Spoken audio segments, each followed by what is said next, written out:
ساری زندگی ماں اپنے لہو سے اپنی ہڈیوں کو بوسیدہ کر کے بیٹوں کو پروان چڑھاتی ہے، ان کے لیے اپنی پوری زندگی قربان کر دیتی ہے، اور بیٹے شادی کے بعد کہتے ہیں کہ my wife is my life. کیسا المیہ ہے ہمارے معاشرے کا کہ ماں کی محبت پر بیوی کی محبت غالب آ جاتی ہے، اور بیٹا سب کچھ بھول جاتا ہے اور سوال کرتا ہے اپنی ماں سے، آخر تو نے میرے لیے کیا ہی کیا ہے؟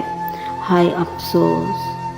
ایک ماں ہی دنیا میں ہے جو اپنے منہ سے نوالا نکال کر اپنی اولاد کو کھلاتی ہے۔ ایک ماں ہی ہے جو بنا کہے اپنی اولاد کا درد سمجھ لیتی ہے۔ دنیا میں کوئی ایسا رشتہ نہیں جو ماں جیسا سچا اور مخلص ہو۔ ایک ماں کا ہی رشتہ ہے جس میں نہ کوئی غرض اور نہ کوئی مطلب ہوتا ہے۔ ماں کے لیے سب چھوڑ دینا، لیکن سب کے لیے ماں کو کبھی مت چھوڑنا، کہ جب ماں روتی ہے تو فرشتوں کو بھی رونا آ جاتا ہے۔ یہ نافرمان بیٹے شاید اس حقیقت کو نہیں جانتے کہ ان ماؤں کی دعاؤں نے انہیں کن کن چیزوں سے بچا کے رکھا ہے، جس کا علم صرف اور صرف میرے اللہ کو ہے۔ جو اپنے ماں باپ کے فرما بردار نہیں ہوتے، وہ جنت کے حقدار نہیں ہو سکتے۔ ان نادان لوگوں نے اپنی ماں کا دل دکھا کر کون سی جنت لینی ہے؟ ماں اپنی کل کائنات اپنے بیٹوں کو سمجھتی ہے، انہی کے لیے جیتی ہے، اور اپنے منہ کا نوالا انہیں کھلاتی ہے، اور جب ماں کا وقت آتا ہے تو ایک وقت کی روٹی بھی بیٹوں کے لیے بھاری پڑ جاتی ہے، اور ماں ان کے لیے ایک بوجھ بن جاتی ہے۔ کسی نے ماں سے سوال کیا، اگر آپ کے قدموں سے جنت لے لی جائے اور کہا جائے کہ کچھ اور مانگ لو تو آپ کیا مانگو گی؟ تو ماں نے بہت ہی خوبصورت جواب دیا، اپنی اولاد کا نصیب اپنے ہاتھ سے لکھنے کا حق مانگوں گی، کیونکہ ان کی خوشی کے آگے میرے لیے ہر جنت چھوٹی ہے۔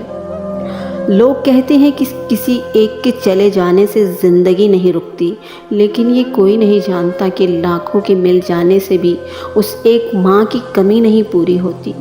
بازار سے سب کچھ مل جاتا ہے، مگر ماں جیسی جنت نہیں مل سکتی۔ ماں تو وہ ہستی ہے کہ اس کی آواز سن کر ہی انسان کے آدھے غم ختم ہو جاتے ہیں۔ زندگی کی کتاب میں سب سے حسین صفحہ ماں کی محبت کا ہے۔ اگر محبت کے 100 حصے کیے جائیں تو ان میں 99 حصوں کی حقدار ماں ہے۔ ان کم بخت عاشقوں کو کیا معلوم، یہ جو ماں کی محبت ہوتی ہے یہ تمام محبتوں کی ماں ہوتی ہے۔ لوگ در بدر پھرتے ہیں مارے مارے اپنے لیے دعائیں کروانے کے لیے۔ یہ نادان یہ نہیں جانتے کہ ماں باپ جیسا پیر و مرشد تو پوری دنیا میں نہیں ہے۔ ماں کی دعائیں وقت تو کیا نصیب بھی بدل دیتی ہیں۔ ہر مشکل آسان ہو جاتی ہے جب تک ماں کی دعائیں ساتھ ہوتی ہیں۔ ہر مشکل آسان ہو جاتی ہے جب تک ماں کی دعائیں ساتھ ہوتی ہیں۔ ماں کی ایک عادت خدا سے ملتی ہے، دونوں ہی معاف کر دیتے ہیں۔ باپ دنیا کی ہر ٹھوکر برداشت کر سکتے ہیں سوائے اولاد کے ہاتھوں لگی ٹھوکر کے۔ رسول صلی اللہ علیہ وآلہ وسلم نے فرمایا، حسن سلوک کی سب سے زیادہ حقدار تمہاری ماں ہے۔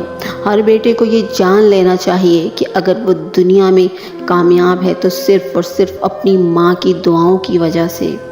قدر کرنی چاہیے جیتے جی ہر بیٹے کو اپنی ماں کی، کیونکہ مرنے کے بعد تو صرف پچھتاوے ہی رہ جاتے ہیں۔ جنت تو سبھی مانگتے ہیں، مگر ملی ہوئی جنت کی کوئی پرواہ نہیں کرتا۔ پر کیا لگے کہ گھونسلے سے اڑ گئے سبھی، وہ پھر اکیلی رہ گئی بچوں کو پال کر۔